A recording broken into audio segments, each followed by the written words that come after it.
Hello, everyone. Thank you for tuning in to another episode here at the podcast. Today, we have a very special guest with us today. He's going to talk about his organization and a great service that they provide to the community. What's up, brother? This is Eldorado Anderson, native of Bridgeport, Connecticut. Grew up on the East End. Attended McKinley School first, and then went to Dunbar, and then transferred to Central. Went to college in Virginia State University, and then I came back home. Started working at Homicide Academy in New Haven, and that pretty much started my educational career. Oh, okay. So you're a teacher. So yeah, my trade is education, but the last 8 years I've had business as part of my resume too. So before we get into your organization, Black Wall Street, can you give us a brief overview of the story regarding Black Wall Street and why you named your organization after a iconic place and a key moment in Black history?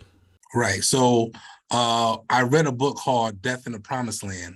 It was a book about the Tulsa race riots, and I had no idea about it. Like I read it, I want to say in 2013, and I was so amazed to hear that we had a community of hundreds of businesses that stretched across blocks and blocks and blocks. So what they had in modern at that time in Tulsa is something equivalent from, let's say, if you put all of East End, all of East Side, and maybe half of the Hollow together, that was all Black businesses: churches, ice cream shops, beauty parlors, banks, schools, hospitals. And it was just us. And because of the Jim Crow laws at the time, we weren't able to shop at the white store. So the money stayed in the community. It had no other place to go. And because we did that, and because we were so innovative, we had so many different businesses, we did what they call bartering. So, the barber would barter with the church, or the church would barter with the hairdresser. But the money never left, even though you was getting a service. So you were saving money and getting a service at the same time. And unfortunately, on May 31st, 1921, there was an incident that involved a young Black male on a elevator in Tulsa, and allegedly he fell. It kind of like got stuck, and he fell, and he braced himself, put his hands on a white lady, and then when the white lady got off the elevator, she screamed that he tried to hurt her. Now, mind you, this building was a majority white building. You would commit suicide to try to do something like that. So word got around. The people in the southern part of Tulsa, the white people, they gathered arms, and then the Black people said, "Well, y'all not just gonna come and take him. His name was Dick Rowland. You're not just gonna come and hurt him. We're gonna fight too." And then they fought, and obviously they had more guns than we did.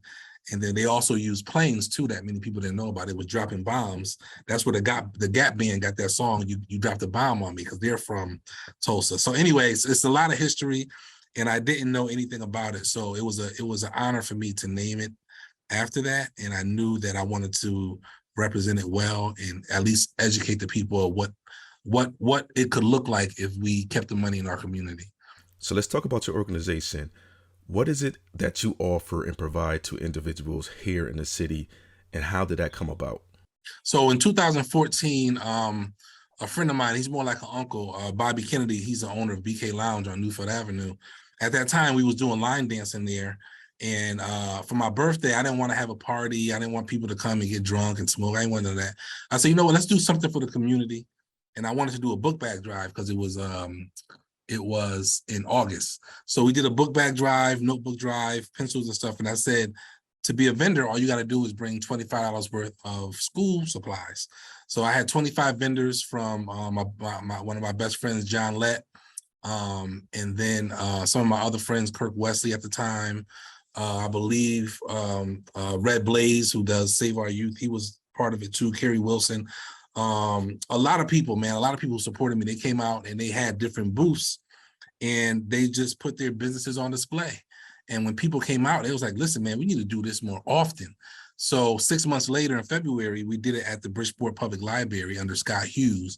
And that probably was like, that's the one that set everything off, because it was wall-to-wall businesses, about 75 businesses from the time you walked into the library until the atrium on the right.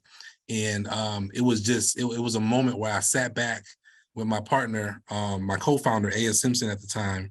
And I was like, yo, I can't believe like this is really happening. So between that time, 2014 and now, over 700 different businesses has participated. and Black Wall Street. Now we had it in Black Wall Street, Bridgeport, but we also had one in New Haven. We had 2 of those in New Haven. We had one in Springfield, and we also had one in Baltimore in 2016, and we had 2 in Washington, D.C., 2019 and 2020. So we stretched a lot on the East Coast. And it's just been nothing short of exciting and gratifying to see all these different businesses doing what they're doing now. How many years have you been doing this now? So this is year 8. So yeah, so August 9th of 2022 marked the 8th anniversary of Black Wall Street. If I'm not mistaken, you're not just doing this event once a year, but multiple times throughout the year. Correct. So we do our main one is really done in June, and then we do another one in either September, and then we do one for the holidays, which is the one that just passed, and we do one in February. Usually the one in February, it has something to do with like Valentine's Day. This year, this is our first time we're doing Black History Month. So we try to have a different theme out of all of them, and we've had a total of about, I want to say 25 total between here in DC and Maryland. I mean, Maryland and Connecticut. And just a couple notable businesses that has participated. Miss Thelma's Restaurant, Mugger's Mural, which is one of the sponsors of us. He has a independent brand of alternative barbecue sauces. And he came and did some free wings at one of the events, just some feedback. And after the feedback, he created 4 different types of non-sugar sauces for those that are health conscious. And he decided he left his life insurance business to become full-time. And he's been doing this full-time for the last 5 years. It's called Mugger's Mural. And he has his products in over 25 stores between Maine and Delaware. So he had his first start there. We had a friend, Terry Ann, who did TW Home Essentials, which is candles. And her candles was featured on, I believe, the Housewives of one of these. I don't know if it's Housewives or something like that, but it was one of those shows on AMC. Her candles were featured there. Tori Brown, she came and she was part of the business. She actually won a grant, I believe, recently for her Bama sauce or Bama seasoning. So it's just been a lot. It's just been a lot of different people you just see. And I'm not taking the credit for them being successful. Hold on, let me turn this light on. Okay. We're not taking the credit for them being successful. We're just highlighting them that they participated in Black Wall Street. There's a restaurant downtown. Oh my gosh, she'll kill me because I forgot. I go get her food every time I get home. But there's a soul food restaurant on John Street. Queen's Delight, great waffles and chicken. You know what I'm talking about, right? Yeah, good food. Downtown. Been a part of it too. Either they've been a part of it or they helped sponsor it, got the word out. So it's just been a lot. Jonathan Lett with the Hip Hop 101, 1001. He's been there since day one. So we kind of work collaboratively. He's like the voice over for it. And Vernon Thompson, who's the vice principal of Hardin High School, he's been like the spokesperson, the face of Black Wall Street with all his support. So it's just been a lot. I know I'm missing some people, but there's been a lot of people who's been involved in the process. Why do you feel there is such a need for what you're doing here in the community with your Black Wall Street movement? I think that many of us are tired of feeling like a slave to our jobs. There's nothing more empowering than making money off of your idea, right? So I do this for the fun. Many people don't know, like, I don't really make money off of doing this because of all the work that I put in behind the scenes. That's why we try to make it affordable. I think we only charge, the most we've ever charged for a vending fee, I think, was $75.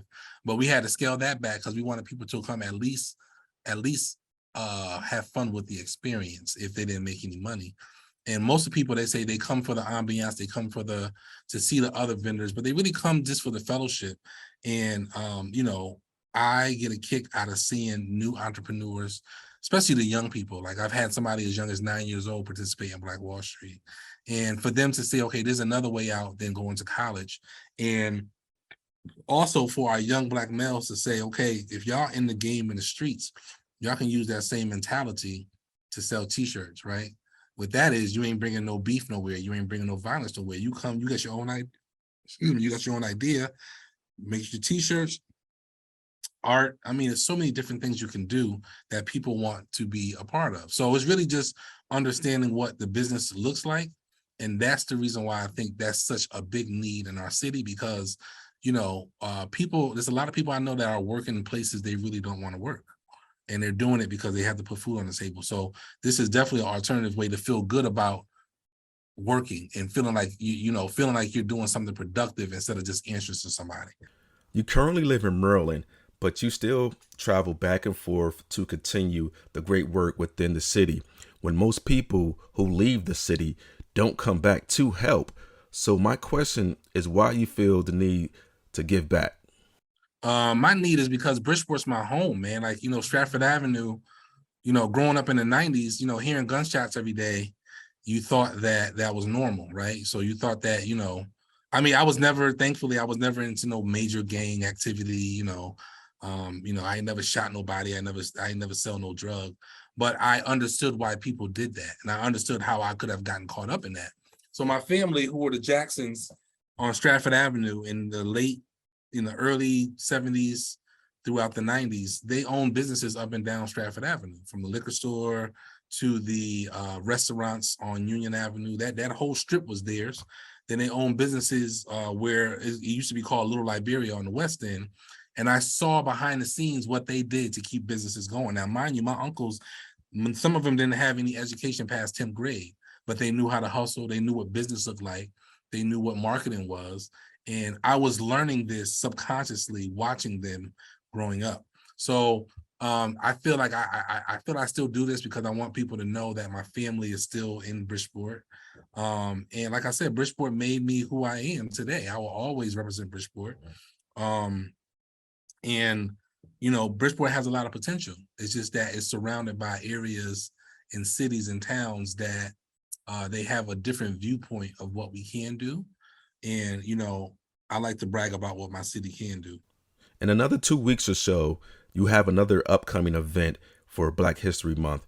Can we talk about that event? So February 25th, we're going to be at Jetty S. Tisdale School, which will be an honor to me because she was my principal when I was in elementary school. And, one thing that I always wanted to do was make her proud. She's not with us anymore, but to be able to host this event at a school named after her is very, very humbling for me. And I very, very much appreciate it.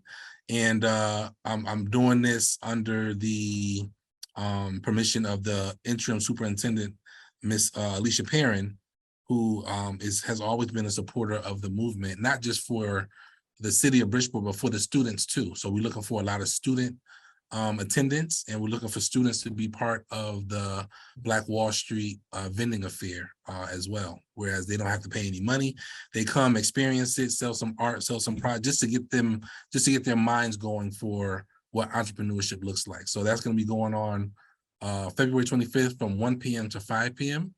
250 Hollister Avenue in Bridgeport is right off exit 30, make a left, or coming from south, going north, you get off exit 30, make a left, it's on the right-hand side. Or coming south, is get off exit 30, make a left, then a right, and it's going to be on your right-hand side. What is the goal for you in Black Wall Street, and how can the community help with that? The goal of Black Wall Street is to have our own block, to have our own community, to have our own city of us and business and what it's supposed to look like, or what it looked like before it was burnt down. And the more people are able to come out and support, the more we are able to raise funds enough to buy these buildings. I don't know if you noticed, but I've been seeing many restaurants and businesses come up that are Black owned in Bridgeport. And it's a beautiful thing. It's very exciting to see. And to know that, a couple of years ago, you didn't have these businesses, and now they're up and coming, and people are supporting each other, and they're building and building and building. It reminds me of College Park, Atlanta. I don't know if you ever been to College Park, Atlanta, but it's like 4 blocks of just all Black businesses, and it's so dope. It's like you just want to sit outside because it feels so good. You look to your right, you look to your left, all Black businesses. So that's what we're trying to do in Bridgeport. We know the demographics makes it a little difficult, but I've seen it happen. I've seen Black people show up at the Puerto Rican Day Parade more than they show up at the Juneteenth parade. So the energy's there. We just got to get on the same page and just understand, like, it's a bigger goal. All right, there you have it. I'd like to thank Eldorado for taking time out of his busy schedule to come here on the platform and talk about his great organization and all the positive things that he's doing here in the city. I take my hat off to you and I commend you for all your great service. Thank you so much. Well, I appreciate you reaching out, man. It was a pleasure to meet you last time, and I look forward to seeing you in February.